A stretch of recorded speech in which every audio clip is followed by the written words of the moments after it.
Hi guys, Greg at Best Choice Trailers. Today we got a load of the ITI XE series. That's the new series that, call it the more economical model, whatever word you want to put on it. It's a lesser price point than the Honor line or the SE series.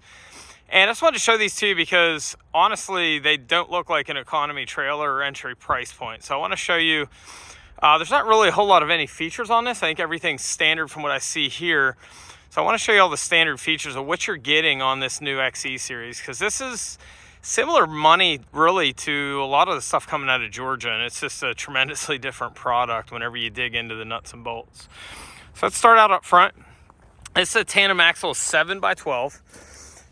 Being a tandem axle, it's going to have a 2 5/16 inch coupler, has a zinc jack instead of the traditional painted jack. It does have a sand foot. If you're not familiar, the foot's nice because keeps your A-frame out of the mud and the sand and dirt and whatnot. So it just keeps it to where you can get it onto your tow vehicle.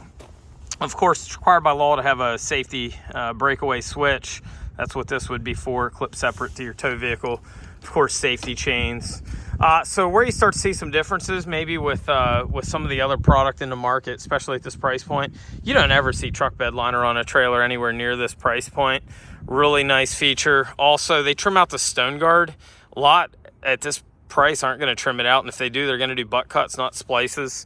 So just a lot nicer all around on the finish. Junction box up front for your wiring, another thing you don't often see. One of the differences between this and the legacy model, the SE Honor line, this is still an 030 metal, so cheaper trailers will sometimes use an 024. It's exactly what it says. The millage is going to be 20% or so thinner. So this is still 030 metal, which is what's on the majority of, I'll say, your decent mid-grade or better trailers. So it still has 030, but the difference is this is a 12-foot box, and 12 foot, just to be clear, is measured from the square box, not the V. V is going to give you another maybe 12, 14 inches. So on a 12-foot trailer, you've got 1, 2, 3, 4-foot panels. On the SE line, the next model up, you're going to be semi-screwless. So that bead of screws, that bead of screws, and that bead of screws are not going to be there. That's one of the biggest differences between this model and that. And there's actually a few features we see on this that's not on the other model. Like, I don't believe the other one's got the trimmed out stone guard. And then this one also has a J trim at the top, which is nice. You'd be surprised how many manufacturers leave kind of a raggedy edge. This cleans it up, makes it look good. So again, XE Honor line, 7x12 tandem. But again, here's another feature that I find different. Their tongue's probably a good 6, 8, 10 inches longer than most in the industry. And the reason why Nove as a whole does that, and that would incorporate more than just ITI, that would add Shore Track and a handful of other brands that they build cargos under. They tend to do a little bit shorter V, a little bit longer tongue. And I believe the reason you'll find for that is this trailer pulling forward, you're never going to really have issues on clearance. But whenever you go to jackknife this, you will get close, especially on the Georgia-built trailers. They tend to do a shorter tongue, longer nose, which is where you run into problems. This has a little longer tongue, little shorter nose, which helps in your maneuvering and backing up. Up front, you're going to see a bullet LED light. I like those a lot better than your surface mount. It's rubber mounted. It's wired straight into frame, has a direct ground. I just like those a little better than your surface mounts. And then it has a side flow-through vent. That's a intake on the top passenger side front. It's designed for cross ventilation. So basically, fresh air is going to come in opposite your exhaust, going to cross ventilate, and it's going to exit bottom rear just like your exhaust on your vehicle. So we said this is 030 metal. This is a silver frost. We also bring in white, silver, charcoal, and black. Has a brushed aluminum fender. It's got a black wagon wheel. It's going to have a 205/75 R15. That's a load range C, 6-ply radial tire. Of course, brakes on both axles. It's got your rear bullet LED. Coming to the back of the trailer, these are pretty much all ramp door. You can get a barn door, but 95, 6, 7% of the industry is going to be ramp. 3 hinges on the rear door, and these are what I call full hinges. A lot of times, price point trailers, you're going to get what I call a half hinge. It's about 4 to 5 inches wide. These are more like 9.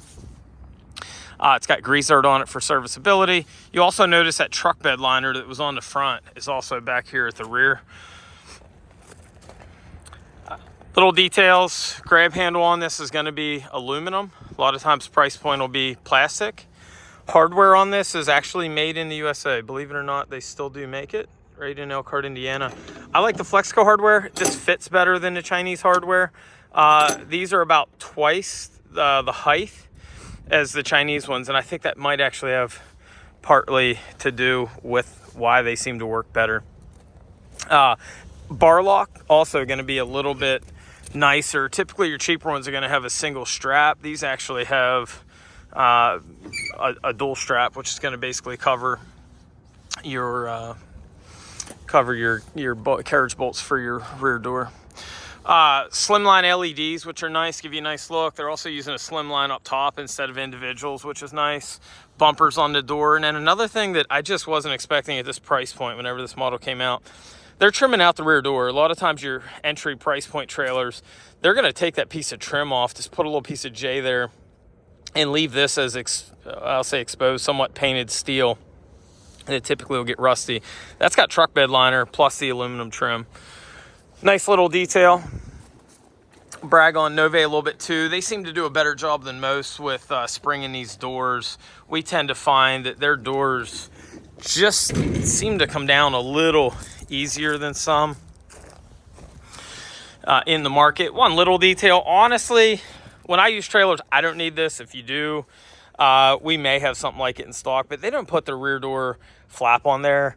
Anybody that's power sports, it's not going to matter at all. The only user group that I tend to find, or one of the only ones, if you're doing like little 3-inch caster wheels or something that's actually got weight to it, great. If you're rolling 1,000-pound snap-on boxes in and out, great. Maybe that helps a little bit, but for most people, it ain't really gonna matter. But that is one, I'll say, little detail in my opinion, that they took off from the SE line to this XE.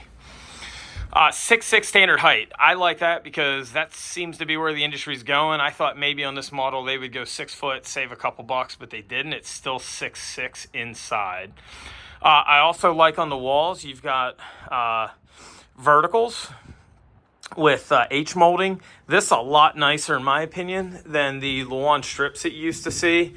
These are literally screwed into the wall. Panels then also screw in, and they put a piece of flat behind the wall to make sure that you're screwing from both sides. A lot of manufacturers literally, instead of a flange that's that wide, you'll get a 1x, and they miss half of them, it seems like. A little nicer way of doing it, you get your H mold screwed in. They got a piece of flat behind it to receive it. It's just a nicer way of doing things, and also a cleaner look. As somebody that's re-screwed in plenty of batten strips, a lot of your trailers will use a Luan strips about 4-inch wide and blow staples through them and whatnot. And you gotta go back and re-staple them. This is just a lot nicer way of doing it.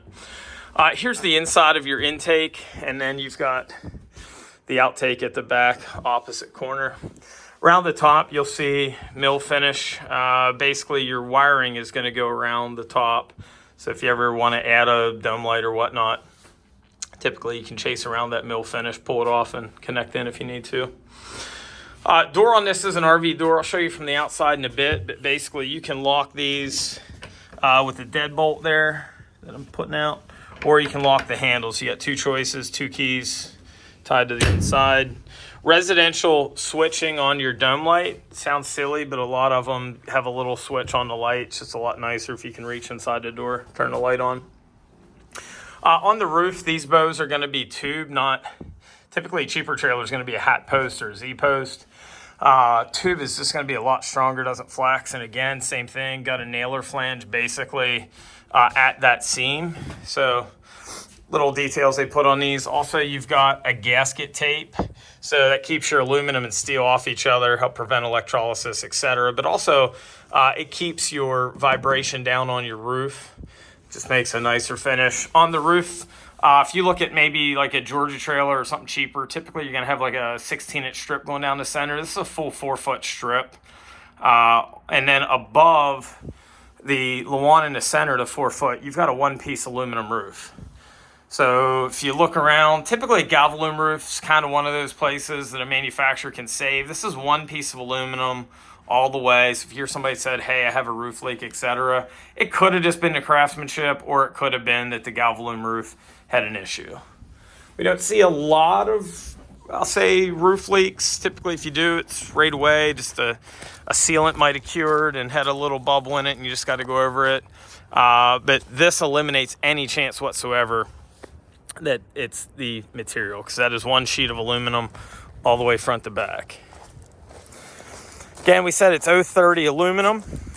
Cheaper ones are going to be your 24, 12 foot from there back, about 13, a little over 13 foot to the center of the nose. There's a shot of the RV door. Cheaper trailers generally are going to have strap hinges. They're going to be doors that are built in-house. Typically, cheapers are going to have the plastic handles. This is nice to actually use the aluminum handle that you can keep the door open while you're using it. So a nice little detail. Now, probably the single biggest detail on this, why I would say consider this over something coming from down south, besides the truck bed liner for corrosion resistance, this trailer's undercoated. And it also has a vapor barrier. So undercoating should be somewhat self-explanatory. It's a coating that's on your steel frame that's going to keep that chassis from rusting out, or I shouldn't say keep it from, but it'll prevent it or make it last longer, whatever you want to call it. But it's also got a vapor barrier. So if you go basically from the top of that door hold back or up a little bit more, there's a barrier. Think of a house wrap basically that goes around it, keeps the steel and aluminum off each other and prevents electrolysis. If you're not familiar with electrolysis, Google search it. Doesn't happen to every trade-in I've seen, but I would say we've definitely seen it for sure. So let me try to show you underneath this trailer quick. So that would be your undercoating, and even little details like they gusset where the tongue comes in, but undercoating, you kind of get a close-up. It just protects that steel. That's something down south they do not do. I've never seen, I'm not saying there's not one out there, but I've never seen a truck bed liner for sure, but I've never seen undercoating or a vapor barrier on anything that comes from down south. There may be. I'm not a YouTube comments guy, but maybe if you write a comment there, we'll get educated if we get a chance to take a peek at them. But I'm not aware of any. So if you know some, maybe leave a message in the comments and let me know who's doing it. But anyway, if you have any questions on this, feel free to give us a shout. It does come in other sizes. You know, behind us we got a 16 foot, and ahead of me I've got a 6x12. So if you don't see the right color you want, or if you want something a different size, let me know. This model's made in everything from a 5x8 all the way to an 8.5x24 in a 10,000 GVW. Can get extra height if you need for a UTV. There's all kinds of options you can do on these. If you want to go semi-screwless like the SE model, you can add that to this package. So feel free to give us a shout, 717-220-4220, or you can visit us on the web at bestchoicetrailers.com. Thanks for looking.